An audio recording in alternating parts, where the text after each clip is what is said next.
नमस्कार बच्चों, कैसे हैं आप सभी। आशा है आप घर पर खुश और स्वस्थ होंगे। तो आइए आज के इस पीरियड के अंदर हम सीखेंगे कक्षा 7 में पाठ नंबर 6, जिसका नाम दिया गया है डॉक्टर विक्रम साराभाई। डॉक्टर विक्रम साराभाई का जन्म 12 अगस्त 1919 में और उनकी मृत्यु 30 दिसंबर 1971 में हुई। आगे उनके बारे में थोड़ी सी जानकारी प्राप्त करें तो हमारे जीवन को सुविधापूर्ण बनाने में वैज्ञानिकों का प्रमुख योगदान रहा है। प्रस्तुत इकाई में यानी इस पाठ में हमें विक्रम साराभाई जैसे अद्भुत व्यक्तित्व से परिचित होने का आज हमें मौका मिलेगा, जिन्होंने वैज्ञानिक प्रौद्योगिकी, शिक्षा, उद्योग, वाणिज्य, व्यवसाय, प्रबंध आदि अनेक क्षेत्रों में देश की प्रगति के लिए उल्लेखनीय कार्य किया। उनके जीवन की घटनाओं से प्रेरित होकर अवलोकन, परीक्षण व परिश्रम से वैज्ञानिकों को दृष्टिकोण प्राप्त हुआ।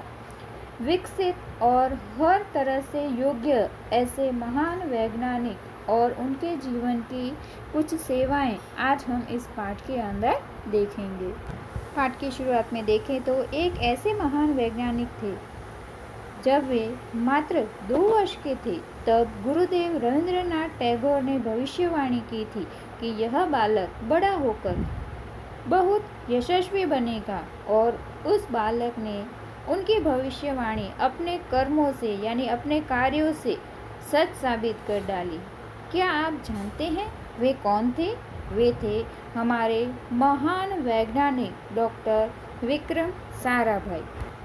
डॉक्टर विक्रम साराभाई का जन्म 12 अगस्त सन 1919 को अहमदाबाद में हुआ था। उनका परिवार एक प्रतिष्ठित उद्योगपति परिवार था, यानी पैसे से संपन्न और काफ़ी नाम कमाया हुआ ऐसा उनका परिवार था। पिता का नाम अंबालाल तथा माता का नाम सरला देवी था। विक्रम साराभाई 8 भाई बहन थे, यानी उनका बड़ा सा परिवार था। बाल्यकाल में यानी बचपन से प्रतिभावान विक्रम साराभाई के बचपन का यह प्रसंग उनके सफलता हासिल करने के बुलंद इरादे को दर्शाता है। वह प्रसंग यहाँ पर हमें दिया गया है। जब वह 5-6 साल के थे तो अपने परिवार के साथ शिमला गए। शिमला में उनके पिता श्री अंबालाल के नाम ढेरों चिट्ठियाँ आती थी। यह देखकर बालक विक्रम ने मन में भी सोचा कि उनके नाम भी खूब सारे पत्र आए, तो इसलिए कई लिफाफों पर अपना नाम तथा पता लिखकर और डाकघर में डाल दिए। अब लिफाफे यहाँ पर आपको चित्र में दिखाई दे रहा है, जिसे हम इंग्लिश में एनवेलप कहते हैं। ऐसे कवर पर, लिफाफों पर उन्होंने अपना नाम और पता लिख दिया और डाकघर में खुद जाकर डाल आए, क्योंकि उन्होंने देखा कि मेरे पिता के नाम ढेरों चिट्ठियाँ आती हैं तो मेरे नाम भी आए।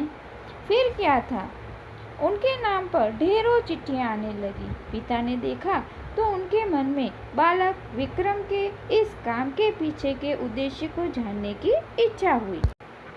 असलियत मालूम होने पर उन्हें हंसी आई, लेकिन सफलता पाने की इच्छा जानकर अच्छा भी लगा। जब वह 8 साल के थे तो साइकिल पर विभिन्न कलाबाजियाँ करते और लोगों को अचंभित कर देते। इस तरह से बहुत सारे करतब वो साइकिल पर दिखाते।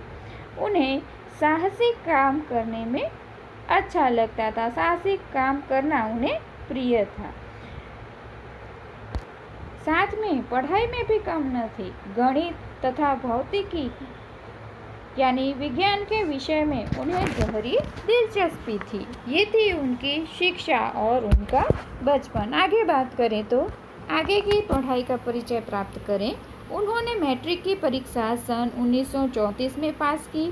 सन 1934 से 1937 में गुजरात कॉलेज अहमदाबाद से यानी गुजरात से ही इंटर की पढ़ाई भी की।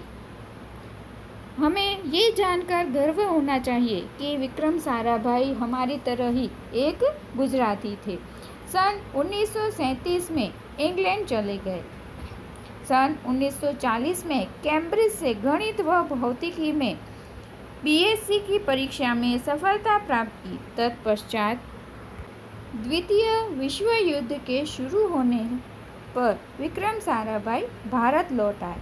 भारत में उन्होंने सर सीवी रामन तथा डॉक्टर होमी भाभा से मिले, यानी उनका सानिध्य प्राप्त किया। वहाँ राष्ट्रीय स्वतंत्रता आंदोलन से बड़े प्रभावित हुए।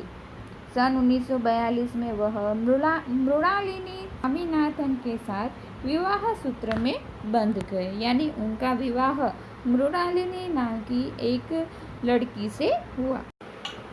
अब उन्होंने अंतरिक्ष की गहराइयों से आने वाले रहस्यमयी कॉस्मिक किरणों पर अनुसंधान यानी रिसर्च, जिसे हम खोज भी कह सकते हैं, अनुसंधान करके कैम्ब्रिज विश्वविद्यालय से सन 1947 यानी कि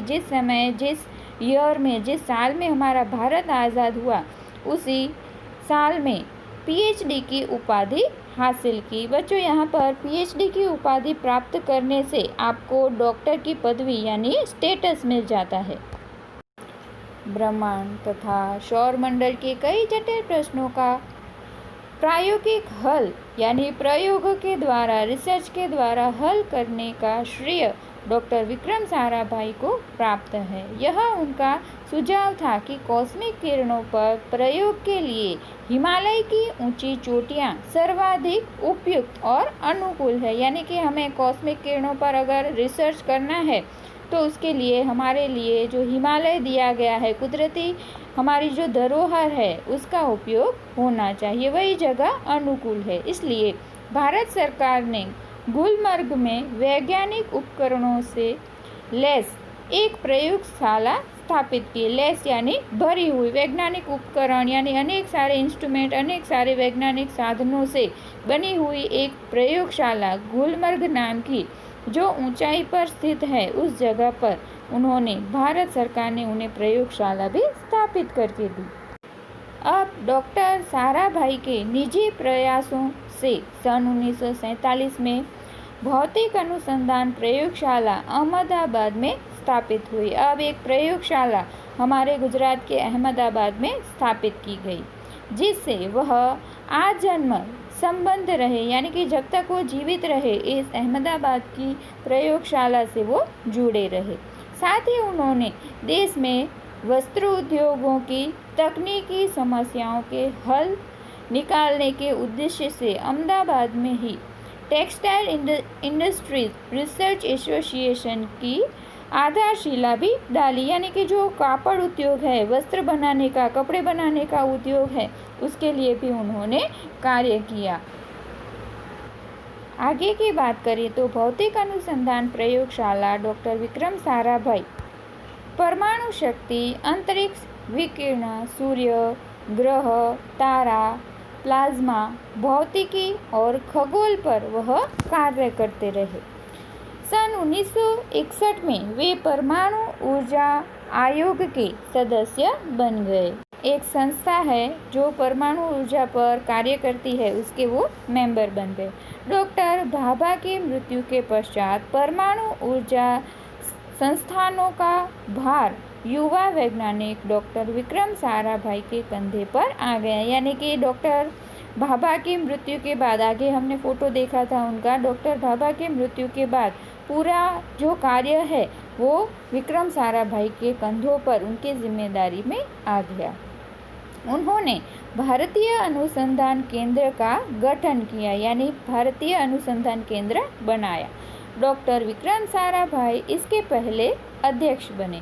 यह उनकी अगुवाई एवं अथक परिश्रम का परिणाम था कि भारत में दूरसंचार, दूरदर्शन व मौसम विज्ञान के लिए प्रशिक्षित अनेक उपग्रह अंतरिक्ष में सफलतापूर्वक कार्य कर रहे हैं। हम दूरदर्शन देख पा रहे हैं, टीवी देख पा रहे हैं, संचार माध्यम यानी फ़ोन है, मोबाइल है, पहले जो रेगुलर सिंपल से फ़ोन आते थे, उन सभी का श्रेय डॉक्टर विक्रम साराभाई को ही दिया जाता है। या फिर ये कहें कि उपग्रह है, उनकी खोज है, या फिर उनके ऊपर कुछ रिसर्च करना, ये सारी सफलता का श्रेय डॉक्टर विक्रम साराभाई के जिम्मे है या फिर उनके पक्ष में ही जाता है।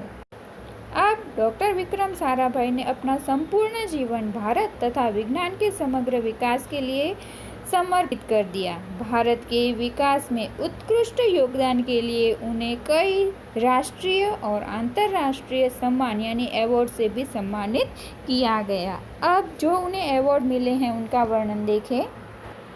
सन 1962 में उन्हें डॉक्टर शांति स्वरूप भटनागर पुरस्कार, सन 1966 में उन्हें पद्म भूषण तथा सन 1972 में मरणोत्तर यानी कि उनकी मृत्यु के बाद भी जो उन्हें पुरस्कार मिला उसके लिए शब्द दिया जाता है मरणोत्तर उन्हें जो पुरस्कार मिला वह था पद्म भूषण। और इस तरह अनेक सारे उन्हें अवार्ड भी मिले हैं। आगे बात करें तो निशस्त्रीकरण से संबंधित कई महत्वपूर्ण अंतर्राष्ट्रीय संस्थाओं में भी भारत के प्रतिनिधित्व करने वाले व्यक्ति थे। यानी भारत के बाहर भी बहुत सारी ऐसी रिसर्च संस्थाएं हैं विदेशों में जो विज्ञान के ऊपर खोज करती हैं, उनमें अपना नाम बनाने वाले भारतीय रहे। डॉक्टर विक्रम साराभाई सन 1966 में international council of scientific union के सदस्य रहे। सन 1968 में संयुक्त राष्ट्र संघ में यूनेस्को के विज्ञान विभाग के अध्यक्ष बने। उन्हें इंडियन जियोलॉजिकल यूनियन का प्रमुख बनाया गया। यानी अनेक सारे ऐसे उच्च स्थानों पर भी वो सुशोभित रहे। डॉक्टर विक्रम साराभाई 1970 में वियना शांति अंतर्राष्ट्रीय अणु मंच के 14वीं परिषद के प्रमुख बने। सन 1971 में संयुक्त राष्ट्र संघ परिषद के अध्यक्ष व बाद में विज्ञान विभाग के अध्यक्ष बने। वह केवल उच्च कोटि के वैज्ञानिक ही नहीं थे बल्कि व्यस्तताओं के बावजूद कला, शिक्षा व समाज के लिए पर्याप्त समय निकालते थे। यानी आर्ट है उसके लिए, फिर शिक्षा के विभाग में उन्होंने प्रदान दिया है और समाज को आगे बढ़ाने के बहुत सारे कार्यों में उन्होंने योगदान दिया है। उनके ही प्रयासों से अहमदाबाद में लोक विज्ञान केंद्र एवं नेहरू विकास संस्थान की स्थापना हुई। यहाँ वह जन सामान्य की विज्ञान के प्रति रुचि जागृत करने के लिए कार्य करते रहे। यानी कि आज जैसे ज़रूरी बन गया है कि सामान्य लोग भी विज्ञान के अंदर रुचि दिखाएं, इंटरेस्ट दिखाएं, तो इस हेतु से उन्होंने अहमदाबाद के अंदर 2 संस्थाओं का निर्माण किया। वह 21 दिसंबर 1971 की काली तारीख थी। डॉक्टर विक्रम साराभाई को त्रिवेंद्रम, जो दक्षिण भारत में स्थित है, त्रिवेंद्रम के लांचिंग स्टेशन थुम्बा में कार्य निरीक्षण यानी कि देखभाल के लिए भेजा गया था।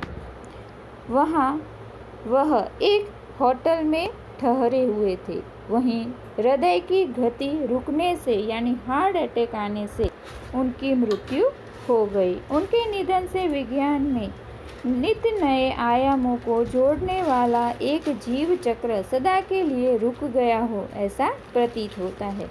ऐसी महान प्रतिभा को शत शत नमन। यहाँ पर डॉक्टर विक्रम साराभाई को नमन किया गया है, कोटि कोटि नमन किया गया है, क्योंकि भारत और गुजरात दोनों को आगे बढ़ाने के लिए, विश्व को नए विज्ञान, नए रिसर्च की जानकारी देने के लिए अपने जीवन का बलिदान देने वाले या फिर अपना पूरा जीवन व्यतीत करने वाले, समर्पित करने वाले डॉक्टर विक्रम साराभाई का परिचय यहाँ पर हमने प्राप्त किया। आशा है कि आपको यह परिचय आसानी से समझ में आ गया होगा। धन्यवाद।